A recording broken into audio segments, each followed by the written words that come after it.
TEA, transtorno do espectro autista. O portador do transtorno do espectro autista consegue aprender? Bem, eu vou falar sobre esse assunto, mas digo que eu vou responder essa pergunta no final desse vídeo. Assista todo esse vídeo. Se você não tem alguém na família, você pode estar compartilhando com alguém que você conheça, algum familiar seu, alguma pessoa próxima, para que seja esclarecido. E essa é a intenção desse vídeo, ok? Deixa eu me apresentar. Meu nome é Solange, sou neuropsicopedagoga. Estou aqui para falar sobre um dos principais transtornos da aprendizagem.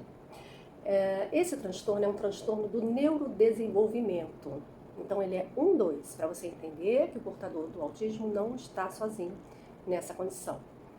Ele é um transtorno de neurodesenvolvimento que está relacionado ao aspecto neurobiológico, sim, pois ele tem origem genética, em que o portador apresenta a estrutura cerebral, digamos, imatura. Isso acontece porque áreas cerebrais são afetadas, significa dizer que as funcionalidades do cérebro acabam sendo comprometidas. Imagina o cérebro dividido em várias partes e é justamente no lobo frontal e no lobo temporal que ocorrem essas alterações. O lobo frontal é responsável pela região motora e pré-motora, região dos movimentos, da área de Broca, que está relacionada à linguagem, e ainda na região responsável pelo controle do comportamento social e das emoções. Então, ali são detectadas essas alterações no lobo frontal e no lobo temporal. Lembrando que o lobo frontal ali está 1/3 da superfície do cérebro, ok? Então, você vê como ele é importante. O lobo frontal, que é responsável pela parte motora, pela parte também da linguagem, né, é alterado, juntamente com o lobo temporal. Então, não é só a região do lobo frontal, mas também a região do lobo temporal. E essa região do lobo temporal, ela é responsável pelo processo da linguagem também e memória, que está relacionada à percepção e cognição. Então, veja, tudo a ver com a área de conhecimento, a área da aprendizagem, tá ok? E o que é cognição? Cognição é a função psicológica que permite a aquisição do conhecimento, e por isso eu disse que está toda interligada com essa área da psicologia, ok? E da aprendizagem. Ele permite a aquisição do conhecimento, das percepções, ou seja, relativa à memória. Então, afinal, o que é o autismo? Por que ocorrem essas alterações? Sabemos que é uma condição genética, o indivíduo já nasce com essa questão. Aí vai entrar na parte biológica, então é uma situação de alterações, digamos, neurobiológicas, né? Digamos não, é uma condição neurobiológica que é ali alterada. Então vamos responder de acordo, né, com a autoridade nesse assunto, tá? De acordo com o Manual Diagnóstico Estatístico de Transtornos Mentais, DSM-5, autismo é definido como um transtorno do neurodesenvolvimento caracterizado por dificuldades de interação social, comunicação e comportamentos repetitivos e restritos. Aí vocês podem estar perguntando, o que é DSM? Quem é essa autoridade? DSM é o dispositivo oficial que traça diagnósticos psiquiátricos nos Estados Unidos, sendo utilizado em grande escala no mundo. Mas é só nos Estados Unidos que eles identificaram essas questões de transtornos mentais, transtornos neurológicos? Não. No Brasil, nós temos o CID-11, que é onde nós encontramos também definições para esse transtorno, que hoje já se assemelha, já está equiparado ao DSM, ok? A esse dispositivo oficial lá dos Estados Unidos, tá? Então, ele ocorre em grande escala no mundo, mas é o neuropsicopedagogo que vai atuar para auxiliar a mitigar ou sanar os problemas causados pelo distúrbio, ok? Aqui tratado. Ora eu vou falar distúrbio, ora eu vou falar transtorno, tá bom? Então, quem é que vai cuidar disso? É só o neuropsicopedagogo? É só o psiquiatra? Não. Esse tratamento para esse ser portador desse distúrbio, ele vai ser atendido multidisciplinarmente, ou seja, por alguns profissionais. Esses profissionais, dentre eles, eu posso citar o psicólogo, o psiquiatra, o pedagogo, o neuropsicopedagogo, cada um com a sua função, cada um cumprindo o seu papel. Como será isso? Alguns casos de autismo, eles são graves, vamos chamar de nível 3. Autismo nível 3 é nível grave. Então, muitas vezes, a necessidade de medicação, então ali entra quem? O psiquiatra.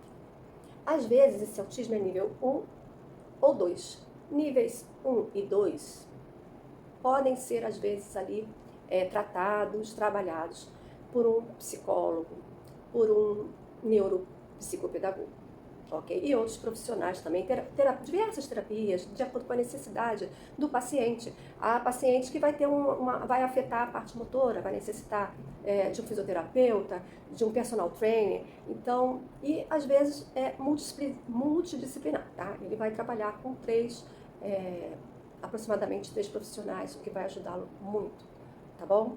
Então vamos lá, recapitulando, o autismo tem 3 níveis, ok? O nível leve, que é o nível 1, o nível 2, que é médio, e o nível 3, que é grave. De todos esses 3 níveis, convém que seja feito o diagnóstico pelo profissional da psiquiatria. Então, primeira coisa, detectou o problema, diferença, alterações no comportamento, nas atividades da pessoa, da criança, do jovem, do adolescente, até mesmo do adulto. O primeiro passo é levar o médico psiquiatra.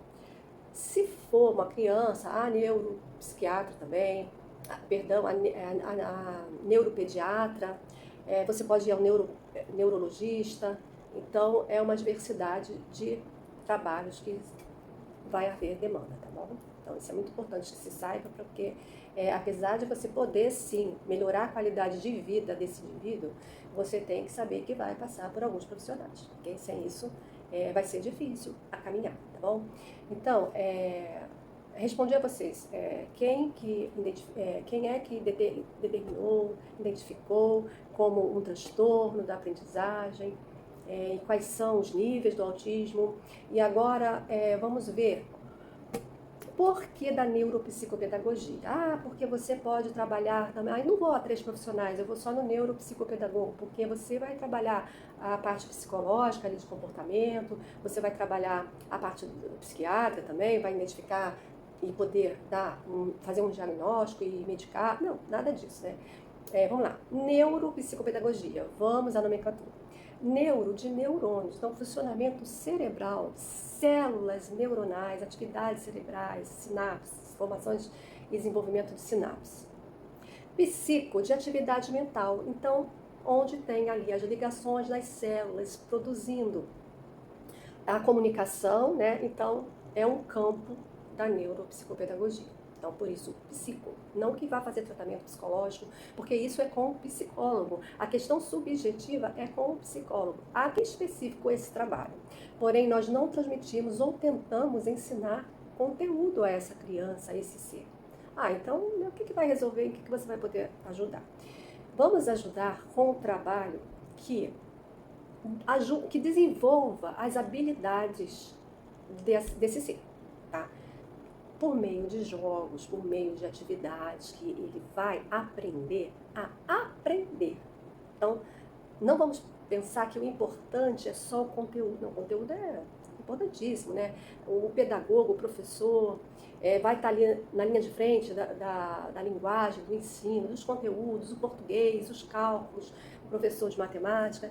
Mas se o aluno, se a criança, ou seja qual for a faixa etária, tiver dificuldade nesse trabalho, em desenvolver as atividades escolares, das matérias, né? Ou outras dificuldades, como eu já mencionei, a parte motora, de raciocínio, até de se locomover mesmo, é um conjunto, parte emocional. Então, há de ser trabalhado por outras fontes que não seja somente a fonte curricular, né? Os conteúdos curriculares. Porque ele tem dificuldade e como ele vai assimilar, como ele vai desenvolver as matérias, os conteúdos, se ele não está trabalhando o exercício, não está exercitando a sua memória, né? Toda essa parte cerebral, tá? Que tem como fazê-lo. Vamos lá. Então, nós somos facilitadores da aprendizagem e há atividades específicas para isso. Mas que atividades, como é que vai ser feito? Porque se eu citar aqui, enumerar as atividades, né, especificar, A pessoa pode pegar e tentar fazer isso em casa, fazer com o aluno, fazer com o seu filho. Não, nós precisamos avaliar essa criança. É preciso que nós sabermos da história dessa criança. O que ele traz, né, de vida, seu histórico de vida, onde começou a ocorrer, né, a se perceber as dificuldades. E também no ambiente escolar, né, muitas vezes é levado para esse ambiente escolar e nós nos comunicamos, né? Vamos à escola daquele aluno, daquele paciente, saber como está, como ele procedeu até aquele momento e depois acompanhando o seu desenvolvimento, tá bom? Então vamos lá. E quais sintomas, então, que percepção é essa que devemos ter nesse ser, nessa criança, nesse jovem? O que é de diferente ali que nós vamos notar, que não é melhor do que o outro? É diferente, né? Ele vai ter, sim, um pouco, às vezes, mais de trabalho para executar suas tarefas. E há casos também de altas habilidades, onde ele vai se destacar ali na turma, tá bom? Então, tudo isso nós vamos trabalhar. Bem, então vamos lá. Alguns sintomas que você deve suspeitar que o indivíduo é portador do TEA.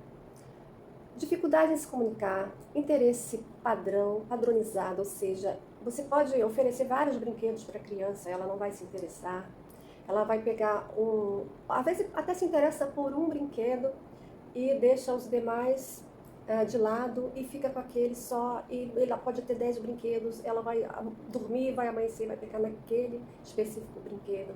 Ou se há uma outra criança, né, que nós chamamos de pares, ou um grupo, juntamente para brincar, para jogar algum jogo, ela vai se manter sozinha, apesar de estar próximo, vai ter um certo isolamento psicológico e às vezes até mesmo físico. Tá bom? Então você vai notar, porque aquelas duas continuaram a brincadeira, mas ele não, ele está ali sozinho, ele está mexendo na pecinha do brinquedo e não se relaciona, tá? Então tem dificuldade na interação, na inter-relação, ok?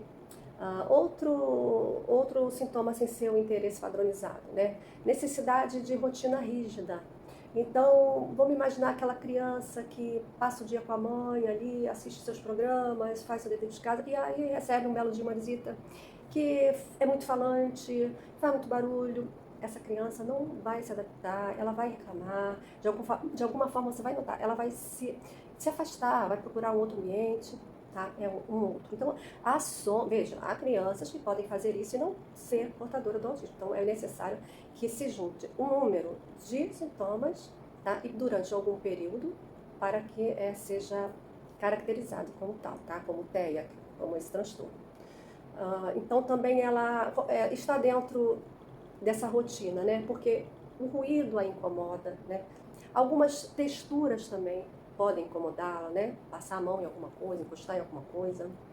Não gosta muito de contato físico com outra pessoa. Não é que ele não possa fazê-lo, ok? É uma questão de adaptação, de treinamento. Isso é bem possível. Eu tenho experiência dentro de sala de aula que eu observei esses comportamentos e dentro do ambiente escolar como um todo, tá? Não só dentro de sala, mas pátio, locais de lazer também. E também aversão a alguns tipos de alimentos. Meu filho só quer comer aquilo, todo dia.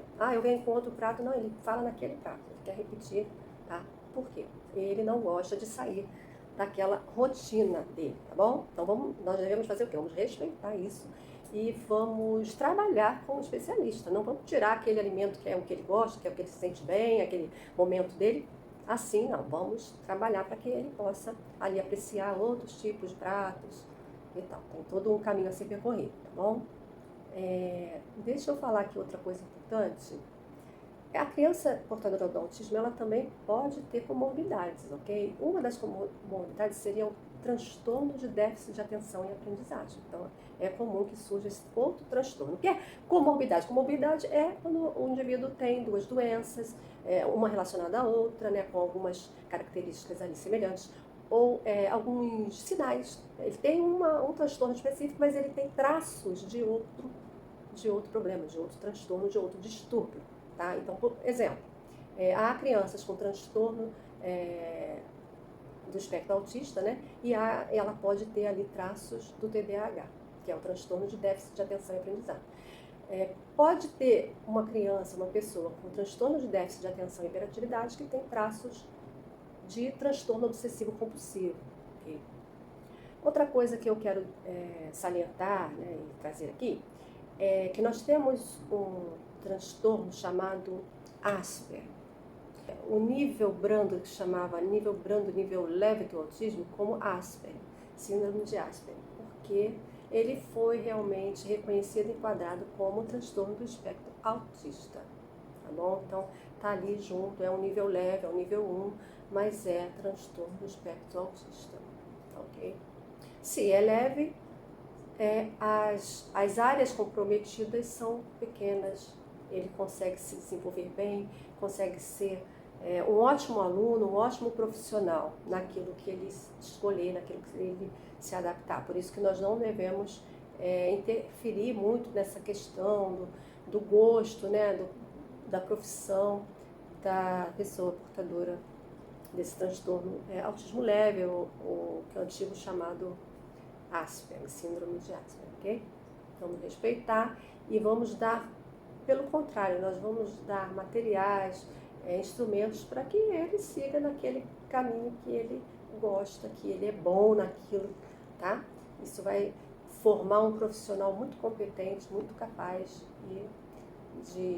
o ramo que ele escolher é onde ele vai viver, onde ele vai se dar bem naquela área, tá bom? A atuação do neuropsicopedagogo, né? Tratamento das questões cerebrais e mentais.